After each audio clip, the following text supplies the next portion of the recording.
لگرتیگین ترکیه 7000 خواندکارن گرتیانه. اف هجمار به خواندکارن تن دارزاندن و نزدیک 100,000 دیوه. هر ادعای بگرتنا 4 خواندکارن لزانینگاه تکنیکی روشلات ناوین اف هجمار زیده بو.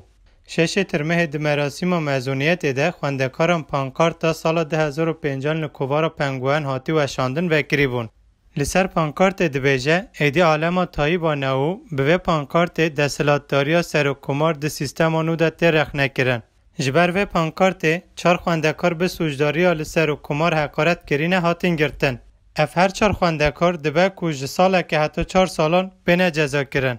د سال 2006 سر و کمار رجب طیب اردوان جبر به ایده اف پانکار ضرار دیده مافین کسایتی جاره کدن دوزا تضمینات دابو وکرن. دادگاه کاریکاتور د چارچوبه آزادی رامان دادید و دوز رد کری بو.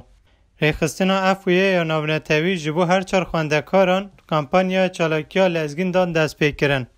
Revber Rexistina Afya Navnetevi Andrew Gardner وها گفت öğrenciler pankartı taşıdıkları için جبر کو خونکارن مافی آزادی رامانه بکارانی لپرسین حوجناکه لأوهاتن گرتن لگوری گاردنر آزادی رامانه لترکیه پرسکریکه که پرگرینگه جبر وه که لترکیه جبو پاراستن آزادی رامانه بانک جبو کامپانیا چالاکیا لزگین دیکه گاردنر دبیجه جه سال 2005 حتی نها آزادی رامان گلک پاش وکت و ها گفت جه سال 2005 حتی نها آزادی رامان گلک پاش وکت اف مجار مینوکک باشه اف پرسگره کورتر بویه ده دمین داویده گلک خونکار لترکیه هاتن گرتن مخابنی رو خونکار لترکیه دمن ریسکی دانه یک جه پرسگره کن هری گرنگ اوک و خواندکارن گرتی جه جیان خواه پرورده پاش و دمینن لیپرسین و دوزن لهمبر خواندکاران تیم وکرن گلک جاران جه به تمامی جیانا پرورده خواندکاران خلاص دیکه.